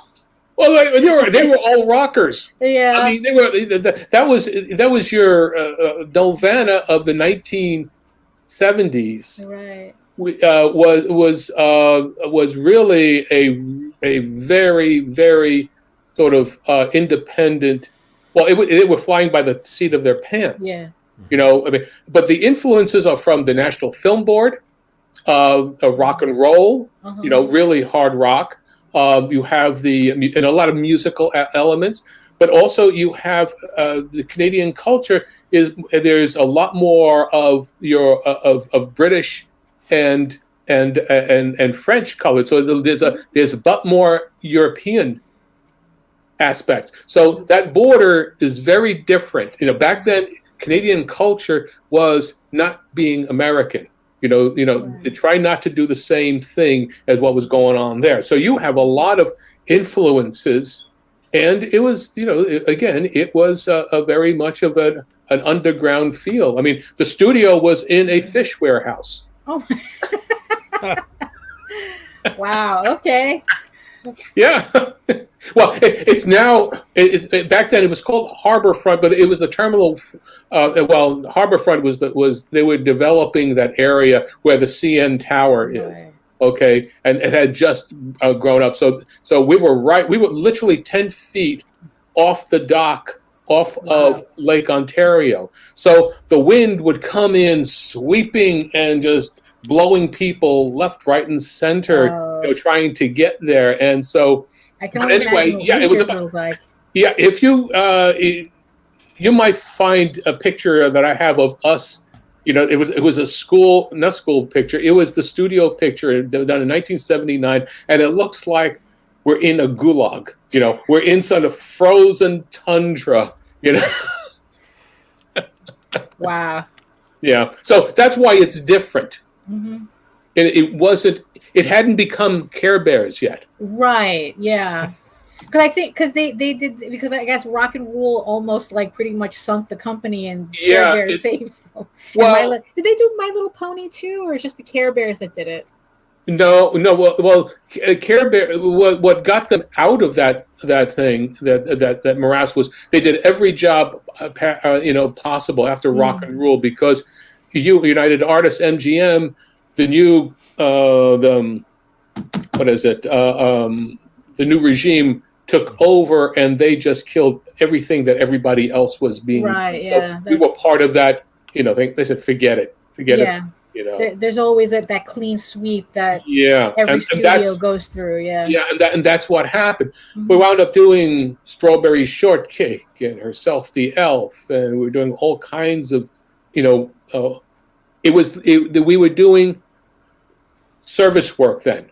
Prior to that, we were creating our own stories. So we were basically the arm for the syndication. What is the name of that? I keep forgetting it. Viacom. Viacom was just starting up, so they picked us, and we wound up doing specials. We did about 6 of them. Right. For them. So every 6 months, that's when in the old days you had cartoon specials. Right.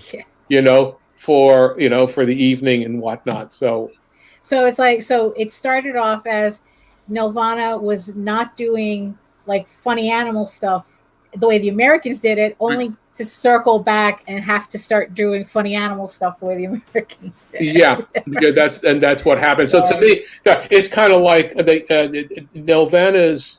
To me, the crucial time was from about 1976. Yeah, 1976 till about 1982, 83. That was their most creative time. Then it became, okay, what does the client want? Right. And that's what occurs. But a lot of times, rock and roll bands don't stay together for 7 years. Right. Yeah. Exactly. That's very true. Yeah. For all of our radio listeners out there, you are listening to this edition of the Sunday Funnies. We're coming to you from the States early Sunday morning, our time, talking about the funnier and more whimsical side of comics. Varian apologizes that he is not up. He had his internet go down, so we're not sure exactly how many listeners there are out there, but we do appreciate each and every one of you, and we'll get a report on that if Varian can get his computer back up before the end of the broadcast. Heather Tucker says, good morning, Randy. Good morning, Heather. Thanks for listening. Marv Artwork has a question. Says, can you tell him where to find a video about how the Fire and Ice animation style is made? The movements were so natural. There's actually a documentary about this. Is there? It's a Frank Frazetta documentary called, I think, like Drawing with Fire. And there's a whole segment in there about how they did Fire and Ice and how they did the rotoscoping and finding the models, which they said was really hard because absolutely nobody looks like a Frazetta girl. Yeah, if you can find, I think it's called Drawing with Fire. It's a Frank Frazetta documentary, and it has all that in it. It's a little, look, I know Frank Frazetta is a genius, but the documentary leans a little bit towards hyperbolic. But the information you get from it is exactly what you're looking for. But Fire and Ice was done by rotoscoping. Yes. And rotoscoping was not a new technique to Fire and Ice. In fact, it goes way back at the start of animation. I think Fleischer Studios actually did that with some of their Inkwell characters. I saw some of I think it was Coco, the clown, Right. Yep. jumping in and out of the inkwell. That looks incredibly film-like. That's because it was. They Yeah. rotoscoped somebody making Right. the movements, and then they took a cell and drew over top of each individual frame. Right. And back then it was, what was it, 24 or 12? No, it was 14. It was 14 16 frames frames a a second. second. 16. Because that's the rate. Remember, a lot of these projectors and cameras were not electric; they were hand cranked. So therefore, that was the rate that you could crank do one complete crank every second, 1001, 1002, 1003. So that's how they would do that, and then they would project it at that rate, and that's what you would get. So that's 16 frames a second is what it was. And Max Fleischer, he invented rotoscoping, and that his brother Dave Fleischer is Coco in the class. Okay, cool. Yeah. So there's a lot of going. Yeah, that's amazing. Fleischer was cutting edge on a lot of that animation, right? He did a lot of like the multi-plane camera, and that is all back to Fleischer. It's just and Disney went through and did some hardcore refinements on it as they went along. Necessity, it's the mother of invention. But those old Fleischer cartoons, you can still sit there in awe of them today, especially with the painted backgrounds and just the amazing lifelike movements. Yeah, some of Superman was rotoscoped. And parts too, right? Well, the rotoscoping, it really depends on how you rotoscope it, okay? You can use it as reference, and then you add squash and stretch to it. Like Disney's did, they were using rotoscope and reference throughout since Snow White. Snow White is rotoscoped and adjusted. But you go all the way through, and they would use that, but it wasn't a tracing the way Fleischer did, or the way Bakshi would do. Yeah. There are two different ways of using it. Fleischer used it more in terms of the way it's motion capture today. Right. Yeah. I mean, and that's the funny thing, because it's like a lot of people, like they dismiss rotoscoping like it's cheating because look at the way Bakshi did it. But now you have entire movies that it's all rotoscoped. But it's just called motion capture now. Yeah. I think Bakshi did it a number of different ways depending upon the necessity of how fast he had to get the job done. Yeah. 'Cause I remember some scenes in Wizards that were just filtered footage itself with little wings and horns and things added on frame by frame in order for the writers to look demonic. Yeah, where it's like you could tell this is the part where he ran out of money. Well, that's his style. Bakshi would just say, "Okay, go do it." Right? Yeah, exactly. That's okay. We got to do it. Let's go do it. He had no problems with quick and dirty. Right. That's it. And Marv, Jason Moore has been kind enough to put that link for the documentary in the chat. So feel free to take that and watch it at your leisure. And thanks, Jason, very much for listening and for being part of the program. Very much. Jason, again, you are always invited on whenever you want to come on. So just let me know. Get the facilities and tell me you want a link. We'll be more than happy to have you on, bud. So, and again, to all of our radio listeners out there, we don't have a firm number on you. We just would like to say hello, and we appreciate you. We're here at the Sunday Funnies. I'm here with John, the Animator Celestri, talking about John, the Animator Comics. He's currently got a pre-campaign page set up over at Indiegogo under John, the Animator. Please check that out. And Daphane Lage is here also from Tall Tales. And Daphne, you have another more adult furry campaign underway as well. So we have the complete timeline here. So you start off with John's books, from 9 to 12, and then once you're 13, I get my grubby hands on you. and then when you turn 18, then the hands get grubbier. But maybe I should reword that. Probably. Probably should. So it's like another thing that we were discussing before was about like adult adult funny animal stuff, which like because it's like it spans, funny animals spans the entire spectrum of everything. You can have it in any genre, any age group, and it always seems to click somehow. I guess animals just allow people to invest in the work more because they don't have to think about like the people, I guess. Be safe, Marv. Take care. He's All got right, to run. bye. And So, that yeah. really goes back to those old stories told to kids in order to teach them basic morality. Your Grimm's fairy tales, your Aesop's fables, Hans Christian Andersen stories, and it outgrows from there. Right. And in it's sequential art, it just gets helped along because sequential art is such a visual medium. Same thing with animation.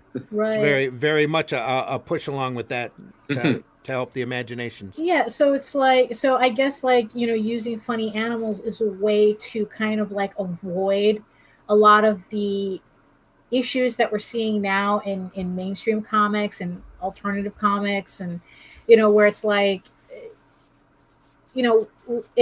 well, we have a fox, a cat, a porcupine, a panda, like, does that count as diversity? Well, you can allow them to act like animals. Right. I mean, you can allow them, the pure emotions or instincts to come forth. Right. Yeah. So this Kickstarter that I have starting on September 1st is kind of taking that further out. So this is I'm doing a sketchbook collection called House of Bob. And it's a 24-page sketchbook featuring uncensored furry erotica from a defunct Patreon page that I used to run just for this type of artwork. The sketchbook, as I explained, is for viewers 18 and up. And it mostly contains like just nudes and fetish themes, but using furry characters. You see, this is where the line of funny animal and furry is kind of like like it crosses that line. Like now it's like we're not really talking about funny animals anymore. We're talking about furry characters. Yeah. And I know that there's a lot of people in furry fandom who probably like not, will probably get on my case about that. Because that's a whole other inter-fandom thing where it's like they don't want the word furry to be associated with the adult stuff, but at the same time, that's the only word that we can use to describe that type of artwork. So it's just weird like that. So like I said, I do have a launch page. Actually, would help if I gave Randy the link so that you can, or you can just put it in the chat. Oh, okay. Yeah, I'll do that. And but the campaign, I have a launch page now, but the campaign will go live September 1st. So if you're into like collecting artwork of that type, like pinup art, that type of thing, then this is probably something that you'll enjoy. Enjoy. Yes, enjoy. Yeah. Let me get that. Let me find that link. And in the meantime, I just want to point out Varian had to step out for a bit. The radio doesn't seem to be affected. His personal internet, for whatever reason, and computer is down. And he will probably not be back during this broadcast. We only have 30 minutes left to go at most. And we just want to wish all of our radio listeners out there, we don't know what the numbers are, but we'll get that. We'll get that figure when Varian gets back up, but we appreciate each and every one of you listening from all over the world. I know Marv is still hearing us, so we're all good. So I mean, before he left, we were still up. So that's good to know. Is he the one from Portugal? Yes, he's on the coast of Portugal. So he's off what? Like he's off to have a robust lunch now or something. He probably by the sea. Imagining, though I'm not sure how Marv's schedule works. Him and his wife are probably out enjoying the day. Oh, yeah, It's that the would middle- be the- perfect. It's way the middle of the day for him. Uh-huh. Mhm. Probably mid to late afternoon. So, but we love him. He's awesome. He's an awesome artist as well. So, and Jason Moore threatens that he'll come on one of these days. Yeah. Always good to spice up the room a little bit and with new folks. We'll be and I realize that this is the same group of guests that we had on our first program, which I deeply appreciate because they're both awesome. Oh, But thank you. we will be having more guests as we go along. We don't just know Daphne and John. Yeah, right. There will be more creators coming online, and if you are interested in seeing a creator on the broadcast, feel free to drop us a line and let us know. That's IndieVolt live at indievolt.com. Let us know if there's a particular creator out there who doesn't do your typical funny animal, doesn't do your typical angst-ridden superhero book or your dark and dismal detective story. Yeah. We want to focus on the lighthearted and the whimsical here, the funny. That's why we're talking all the aspects of funny animals, animation. We just love that. I would even enjoy having a few comic strip artists on just to talk to them about their livelihood, how the current situation is on the syndication market, and go from there. So for quite a few years, I did my own comic paper where we reprinted a lot of newspaper comic strips, and I got to know that reading these type of comics, the more lighthearted and the more whimsical type fare, is really everybody loves reading these kind of comics, unless they just absolutely don't have a sense of humor. And a lot of this material is very timeless. John especially has been up on Facebook this week posting all sorts of great old covers of some fantastic fun comics. Everything from Martin and Lewis to Cuckoo Comics. Yeah. Which I had never heard of the title until a couple of weeks ago, but that's got to be an awesome book. I mean, because it's like, it really reminds you, like the Jerry Lewis one really surprised me because it just reminds me, it's like, wow, this used to be, comics in the United States used to be a lot larger than it really is. Oh yeah. In scope. Well, look at, I think of things like Sad Sack. Yeah. I mean, it's a military comic. But it was this Sad Sack, this guy who was the loser, but yet, you kind of, and there was always something a little edgy about the way, the character was drawn, especially the women, and the guys and whatnot. But that is awful from his comic strip that he did for Stars and Stripes. During the war. I have to say, anything from Harvey Comics.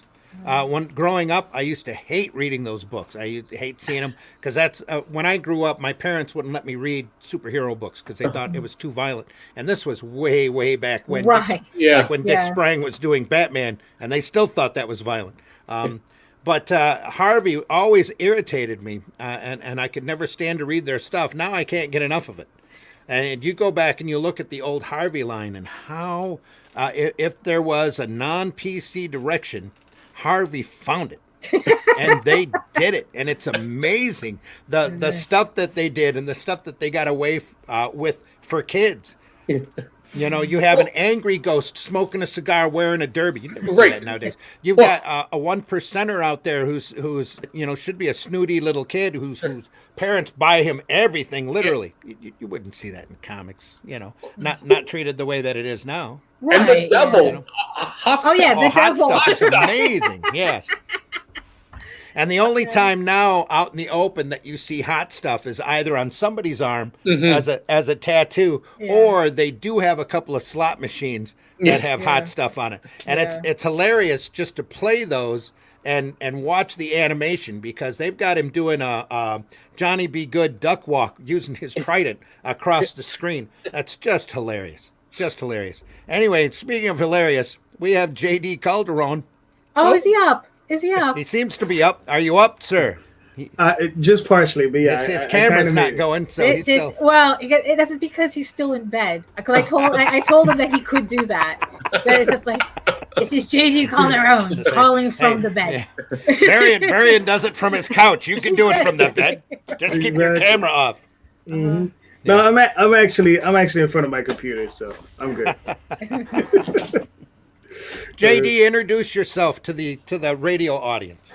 How you doing, everybody? My name is JD Calderon. I'm the writer and creator of the Oswald Chronicles, and I'm also the writer and creator of Tall Tales. And probably 2 rooms over from where Yeah, Daphne probably. is. Yeah. Yes, He's yes, upstairs. He's upstairs. So if Yeah, you start hearing a double smoke alarm, don't worry about it. Right. No, thankfully, where I'm at, no, I don't get to hear Einstein. Yeah, that's. Yeah. So Well- what did I miss? Oh, we were just talking funny animals. Oh, okay, fantastic. I'm in the right room. There we go. I Yeah. brought the mouse. Right. Yeah, we were talking about how mice should be their own genre, Yeah. or they are. Tell people a little bit about the Oswald Chronicles, would you? Yeah, well, the Oswald Chronicles is about a mouse. His name is Oswald, and he is destined to become the greatest sorcerer of his time. And basically, this is his life and times, and how he gets through those adventures, and how he's discovering himself and what he's supposed to do. Sweet. So that's the basic rundown. But You've got that down to a really quick elevator pitch. Yeah, I got it down to a really quick elevator pitch because for the longest time I never had one for the character because it just came about very strangely. This story, when I first created the character, it wasn't supposed to be about Oswald. He was supposed to just be like a crypt keeper type of character where he just told stories, right? Okay. It wasn't supposed to be about him, but the longer I wrote about him, it became about him. You know, he just took over. He just said, okay, this is my story, forget the rest of these guys. So, and then it just took me a while to come up with the concept as far as the elevator pitch. So that's why, it was just one of those things. I would like to say it grew organically, more like just grew. And is your Kickstarter still running? Yes. I got another 15 days. It's currently for 3 issues I'm offering up. I'm offering up something called Clive's Story, which is a story of a Cyclops angel babe that Oswald befriends and tries to help him find his parents. What kind of angel babe? A Cyclops. Cyclops. Yes. So he only has one eye, so it's a little strange looking, but it's kind of funny. And and there's also a one shot that I'm offering up called "It Came Seeking Me," where an ancient evil seeks out Oswald for his help. So this evil entity comes out and he's looking for Oswald's help, and Oswald's like, "What the heck is going on here?" And that can be found at Kickstarter under the Oswald Chronicles, Clive's Tale 1 and 2. Yes, Clive's Tale 1 and 2, and it's something special I want to tell everybody about. I have a $1 level, okay, and on that $1 level, you get 2 books. You get My First Day, which is the very first story of Oswald. You're also going to get It Came Seeking. So you're going to get 2 stories. One where he's very, very young in his life, and you're going to get another story where it's a little bit later in his life, and you can see a little bit more of what's going on a little bit later in his life. So I think that's interesting. That's going on. And there we go. Right there. That's the head for that. I am going to have to step off just for a second. Rob, if you're there and want to take over, you're welcome to come in and do that for a bit. I'm being called away. Yeah, go do what you got to do. All right, I'll be right back. It's funny. He doesn't mention me the whole show. How you doing, Rob? You're on the bench. You're in the bullpen. That's it. I was in the bullpen. Here comes the real leaf pitcher. Now he'll be back in a minute, and we'll get back to it. So, JD, talk to me about how you came up with the inspiration. I don't think we've ever talked about that. What? It was more of a challenge. Okay. Daphne said she doesn't remember the story quite. Yeah, I debate this version of the story. Right, and I'm right. Sure. Yeah. But this is the way it went down. The 2 of us were walking. We were taking a walk. We were walking cross town. We were walking in Manhattan. We were walking from Lexington to Fifth Avenue, and we crossed Park Avenue. As we're crossing Park Avenue, there are these things there. It's a Meridian. It's a mall, right? So it's this big concrete block, but in the center of it, there are flowers. And I looked down, and on the mall, there are all these flowers and all chewed up. And I looked down and I said, "Oh wow!" I said, "There must be a fairy who's really mad at some troll for eating all her flowers." And then she looked at me and she was just like, "That's stupid." And I was just This is the part I debate. right. And I said, no, that would be a really good story. And she's like, I was like, that would make a really good story. She's like, no, it wouldn't. And so of course, that night I got on the train and I started writing down this story, and that was the very first Oswald Chronicles. And what it was I used Oswald to tell that story.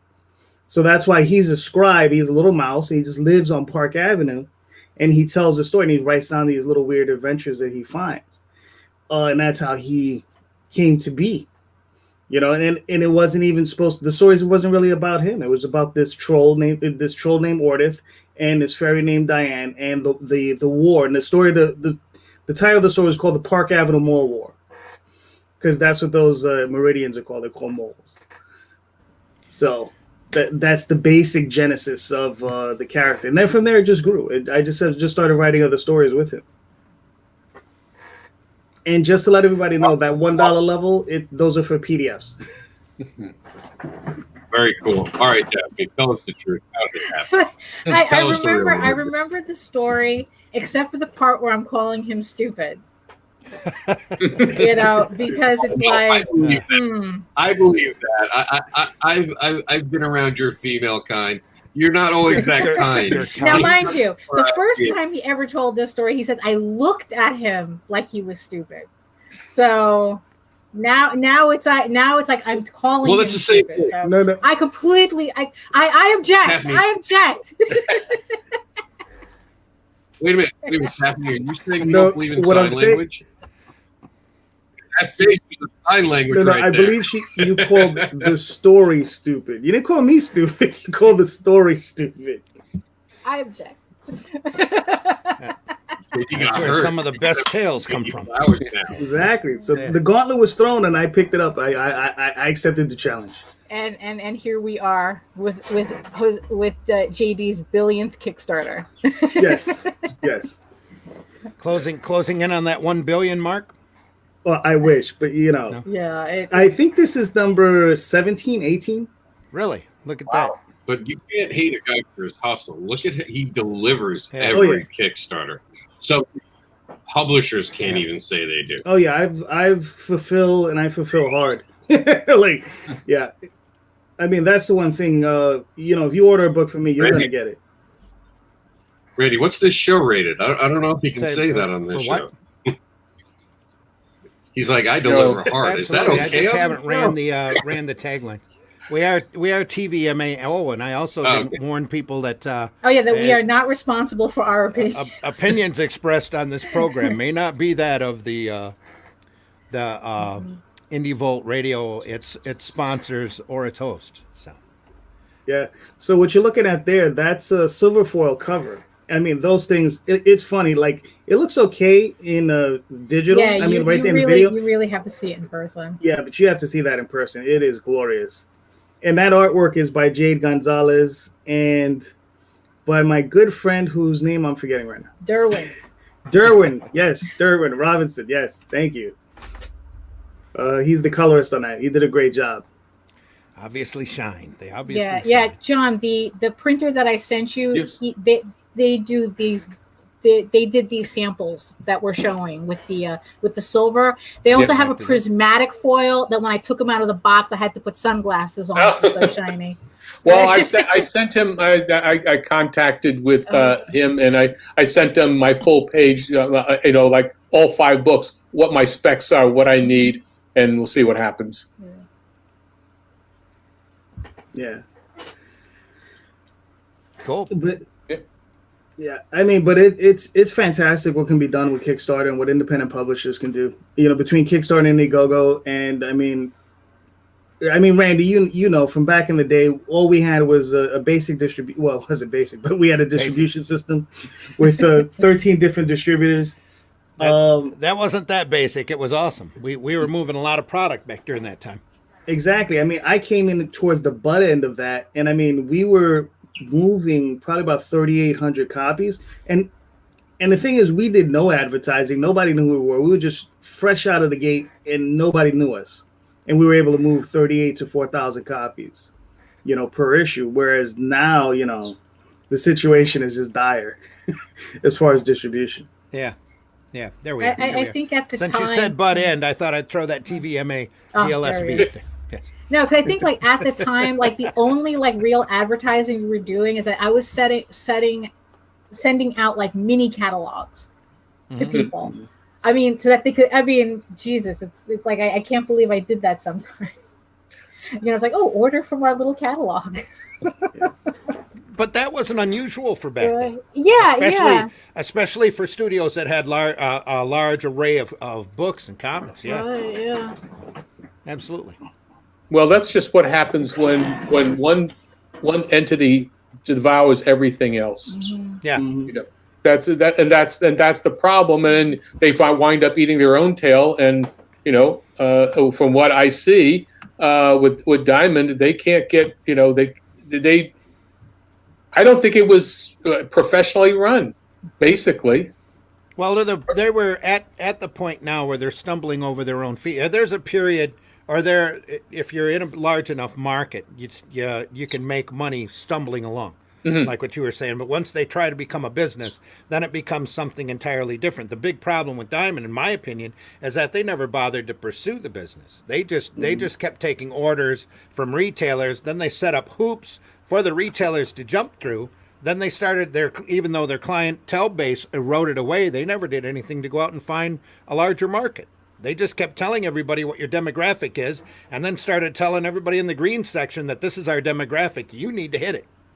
And then they set up a retailer board. This was the really aggravating thing, and something that kept a lot of creative people from breaking into the business. They set up a retailer board, and those retailers were all trained on that demographic. And if your book didn't hit that demographic, they didn't think they could sell it in their store. They never listed you in the catalog, no matter what your quality level was. So you were, SOL. So they just wove at you and says, "We're not carrying your book. See ya." But I'm not bitter about it or anything. Oh, no. No, I'm very bitter about it because it got to a point where they were telling us what books we could and could not print, even though our numbers at the time that they really started yanking us around. We figured that they did that on purpose because we were on a swing up. Our marketing was taking off. Our products were being recognized, and obviously, the more you're out there, the more you get seen, the more people start wanting you. And we were watching numbers sliding upwards, and then they were telling us, "Hey, guess what? You're below our minimums. We're not going to carry it." And we're like, "Well, if you let that run for another issue, we're going to be well over your minimums, buddy, because we just added these people, and we've seen a systematic step up in our numbers like you wouldn't believe." Nope, don't want to carry it. You got to end your book. We're like, "Oh, great." So eventually we got the hint, and we ceased publication. But even that wasn't until after we tracked a representative down at an elevator in ChicagoCon, at one of the Chicago cons. We tracked our rep down, and he told us flat out, if you're in the green section, Diamond doesn't want you.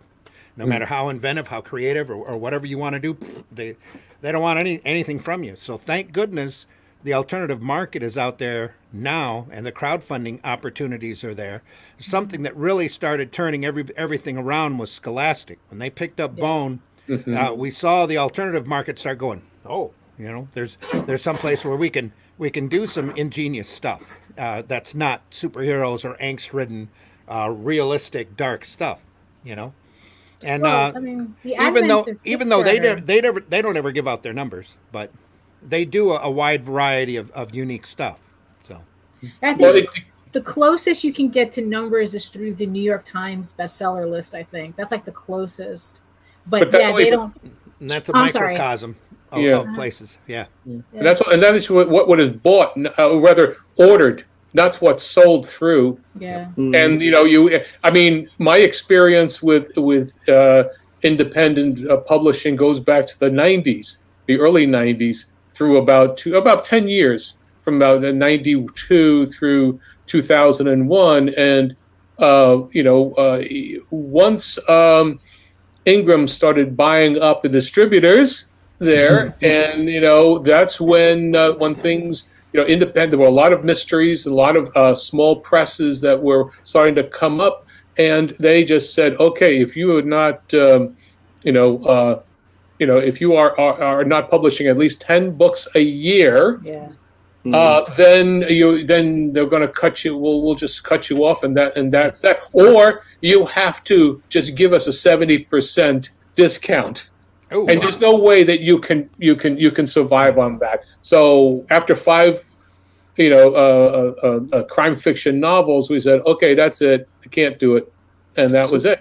So, John, what was the average discount you were giving Ingram? Well, you give what we're talking about, a discount to Ingram, Right. okay? The Ingram, we started out. We were bought up from a smaller distributor. So we gave a 50% discount. They only wanted 10%.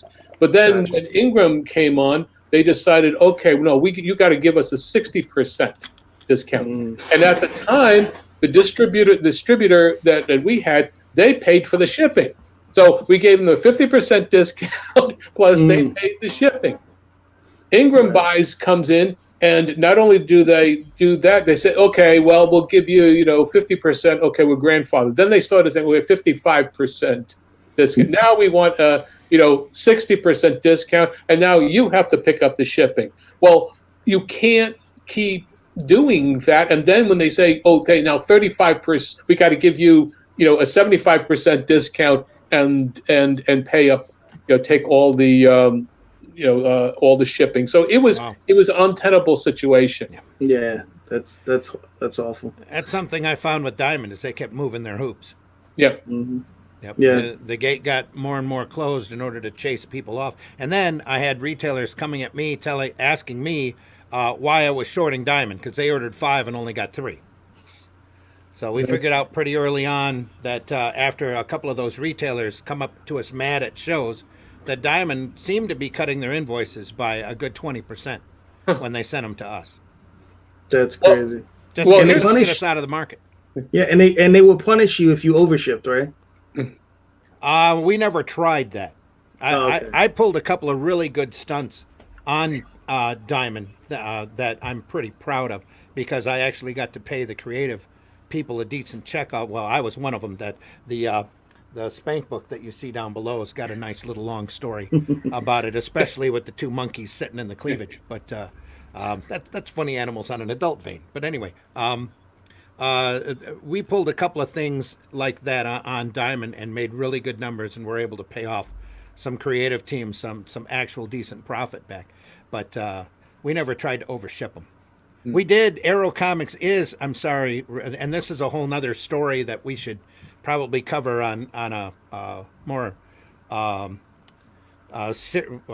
I guess this is a serious podcast, but more of a comics history podcast. Arrow Comics started the variant covers. So, and that's because we did a book called Dead World that was off of, that was zombies back in 85, 86.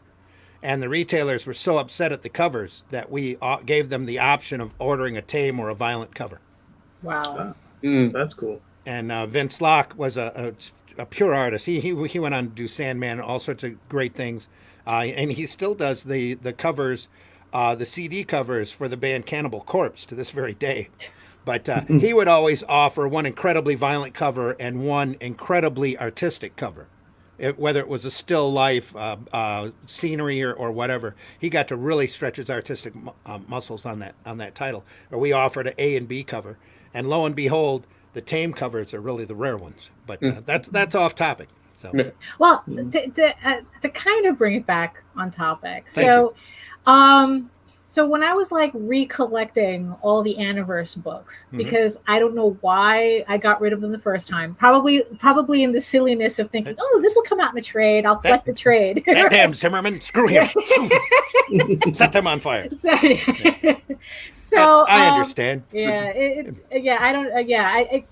Back then I thought everything that a trade would eventually happen for everything. So who knew? So one of the hardest books I had trouble getting is the mischievous ones, the Armageddon Project.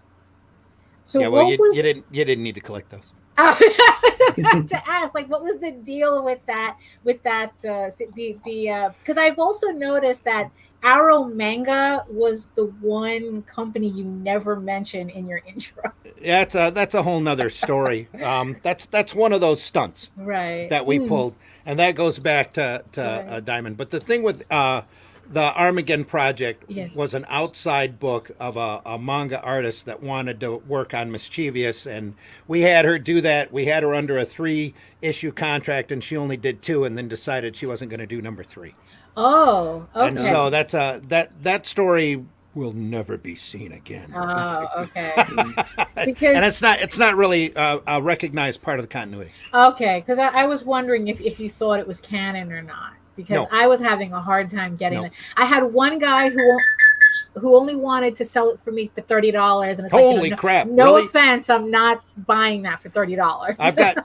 I've got boxes of 1 and 2 here. Just Oh, let, there let you me go. know. I'll throw a package together. Well, for you. I mean, if it's not canon, then that's okay. No, it Yeah. actually it's a what would you? I'd classify that as a life lesson and a lesson deeply learned that will Right. never be repeated. Wow. Yes, sir. okay. Did you notice the What? time? I do see the time. Yes, Okay, just wanted to make sure you saw it. that's okay. Yeah. We got Jason Moore saying, "See, Randy, we need to get that trade collection anniversary done." Yes, I we do. agree. I Yes, we agree. do. And I there'll agree. be more anniversary stories. There's more stuff in the works you know. as we speak. You never know. I heard rumors. There's rumors. Okay. Yep. Actually, thanks to Rob and me looking up here at the corner, we need to tell everybody where we can find our stuff, and end this episode of the Sunday Funnies. So, JD, where can they Yes. find you? They can find me on theoswaldchronicles.com. They can find me on Facebook under JD Calderon. They can find me on YouTube under JD Calderon, where I interview independent creators. And you can also find me on Twitter under JD Calderon and Instagram under JD Calderon. And did you mention the Kickstarter? The Oswald Chronicles on Kickstarter right now. That's Oswald Chronicles. Yes. Go check out the Oswald Chronicles, the greatest monster adventure going today. Take a look at that and buy in if you can. Yes. John, Yep. how can people find you? Well, you can find me first, with my Indiegogo at the John the Animator Comics. That'll be still launching on Tuesday. You find me I'm on Facebook. I'm on Twitter at Celestri John, and on YouTube. My YouTube videos are at channel is John Celestri, and at my blog is johncelestri.blogspot.com. You can find all kinds of good, cool information there. And that's September 1st. This September Tuesday. 1st, Tuesday. That starts up at Indiegogo, John the Animator Comics. Right. I launch at 8 o'clock. 8 o'clock a.m. And I have to ask, what's the Boba Fett sketches limited to? It's only 100. Okay. I did it for I did Indiegogo and Kickstarter for my rough sketch campaign last year, and I wound up with 170 sketches. So I said, okay, I'm going to limit it to that, and so I did 100, and so there you go. Awesome. Daphne, where can they find you? Well, in honor of the topic, if funny animal fantasy is your thing, you can check out the first 20 issues of Tall Tales for free at talltalesonline.com. And I also have a YouTube channel featuring art tutorials, demos, and live streams at Daphane Lage Art. Thank you very much. Rob, where can folks find you? They can find me at Cat Dad and Supermom, now on Indiegogo. So you can find me there, and you can hear Meredith in the background. We're getting ready to go live, okay. so we're talking. Yeah, I Right. go live with Meredith at 5 o'clock today. Yeah. So we'll see you all during the show today. Pretty excited, and come check it out. We're doing something brand new on IndieVolt. CatDadandSupermom.com. Check it out there. We'll see you during the indie events back to school sale. Back to you, Randy. And that'll be right here on IndieVolt. So all of you radio listeners don't have to go anywhere. Just wait for us to switch, and you'll hear more fine comic book commentary. So also we want to point out that you can listen to us on indievolt.com and listen live whenever there's not commentary going on. They're playing some awesome alternative and independent music. You can get a hold of that at IndieVolt Radio at the Google Play. Download the app now at Streama also. And if you ask Alexa nicely, she could turn you over to IndieVolt Radio as well. IndieVolt TV also has a Roku channel where they play movies, wrestling, and some of the videos from these podcasts are also there. And please, folks, we are very interested in your opinions, in your input, in your suggestions. Please drop us a line at indievoltlive@indievolt.com. Please include IndieVolt Live in the subject or Sunday Funnies in the subject line as well, so that we know where to direct the mail. Please keep the emails to 90 words or less, and we will be very happy to address your comments or problems that you may have. We're always welcome. There's no question too serious or too silly, because our feedback will be better because of your setback. Hashtag get an education. Hashtag IndieVolt. I deeply want to thank everybody for being part of the panel today. We want to thank Varian, who's still not online, but hopefully he'll get his net up soon. Daphne and JD, thank you so much for coming on. Thank JD, you. Thank you. especially thanks for getting up early for us. Buddy, we deeply appreciate it. And John, always a pleasure to have you on. Thank you. Thank you. It's a pleasure being here. It's always going to be fun, and you'll see more fun here next Sunday on the Sunday Funnies. We're going to take a quick leave and wish everybody well, stay healthy, and we'll talk to everyone soon. And we're going to go out the way we came in. Thanks again, everyone. Take care. Now, every Sunday morning, and again, hit the wrong one. How do you like that? Here we go.